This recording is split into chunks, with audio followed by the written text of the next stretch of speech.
আসসালামু আলাইকুম, সবাই কেমন আছেন?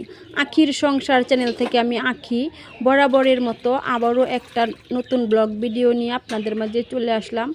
তো স্কিপ না করে লাইক দিয়ে পুরো ভিডিওটি দেখে নেবেন। আজকের ব্লগটা কিন্তু অনেকটাই ছোট, মাত্র 3 মিনিটের। তো আশা করি সবাই আমার ভিডিওটা পুরোটাই দেখবেন। আর যে সকল আপু ভাইয়ারা আমার চ্যানেলে নতুন আছেন, আমার ভিডিও দেখেন কিন্তু আমার চ্যানেলটাকে সাবস্ক্রাইব করেন নাই, তারা অবশ্যই আমার চ্যানেলটাকে সাবস্ক্রাইব করে আমার পাশেই থেকে যাবেন। আর যে সকল আপু ভাইয়ারা আমার চ্যানেলটাকে সাবস্ক্রাইব করে এবং একটা করে কমেন্ট লিখে যান, আমিও কিন্তু আপনাদের আইডিতে যে আপনাদের একটা ভিডিও দেখি, তারপরে আপনাদের চ্যানেলে সাবস্ক্রাইব করে আসি, তারপরেও দেখা যায় কি আমার অনেক সাবস্ক্রাইবার কেটে নিয়ে যাওয়া হচ্ছে। কেন আপু ভাইয়ারা আপনারা কেন এরকম করেন কোন তো? আসেন না সবাই মিলে একসাথে বন্ধু হয়ে যায়, একে অপরের পাশে থেকে সবাইকে সহযোগিতা করি আর সামনের দিকে সবাই একসাথে এগিয়ে যাই। আমরা যারা এই প্ল্যাটফর্মে এসেছি সবাই কিন্তু মনে একটা স্বপ্ন নিয়ে এসেছি, সবার বুকে কিন্তু একটা স্বপ্ন আছে, তাই না? আর কে স্বপ্ন বাস্তবায়ন করতে পারবে সেটা শুধু একমাত্র আল্লাহ তাআলাই জানে, আমরা কেউ জানি না। তারপরেও সবারই মনে কিন্তু আশা যে আল্লাহ তাআলা একদিন না একদিন আমাদের স্বপ্ন পূরণ করবেন ইনশাআল্লাহ।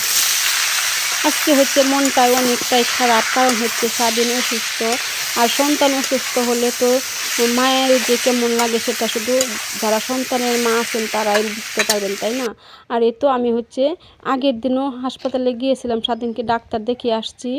আর এখন হচ্ছে পরের দিন সকালে আবারও যাইতেছি, কারণ আগের দিন ডাক্তারে অনেক পরীক্ষা নিরীক্ষা করছে কিন্তু আলট্রাটা করা হয়েছিল না, বলছে যে আলট্রাটা নাকি বাসি পেটে করলে আর কি ভালো হয়। সেই জন্য তো সকালবেলায় 8টার দিকে আমি আর স্বাধীন আবারও চলে যাচ্ছি হাসপাতালে।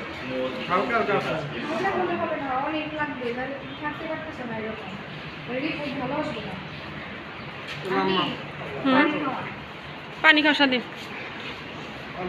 নার্স হচ্ছে ওকে বেশি করে পানি খাইতে বলতেছে। আর এই তো দেখেন সকালবেলা কিন্তু মেডিকেলে কোনো মানুষ নেই, একদম খালি, শুধু নার্সেরা আছে আর হচ্ছে মানে কাজের যে আয়াগুলা থাকে না, ওরাই হচ্ছে পরিষ্কার করছে। তো এই তো এখন হচ্ছে স্বাধীনকে আলট্রা করানো হচ্ছে, আমি হচ্ছে সাথে বসে আছি আর আলট্রাটা করানো হচ্ছে। তো আমার স্বাধীনের জন্য সবাই দোয়া করবেন, এটাই আর কি আপনাদের কাছে চাওয়া। আল্লাহ তাআলা যেন আমার স্বাধীনকে অতি তাড়াতাড়ি সুস্থ করে তুলি। আর সামনে হচ্ছে ওর এসএসসি পরীক্ষা, তো অসুস্থতার কারণে কয়েকদিন যাবত ও স্কুল কোচিং কিছুই করতে পারতেছে না। তো সবাই আমার স্বাধীনের জন্য বেশি দোয়া করে।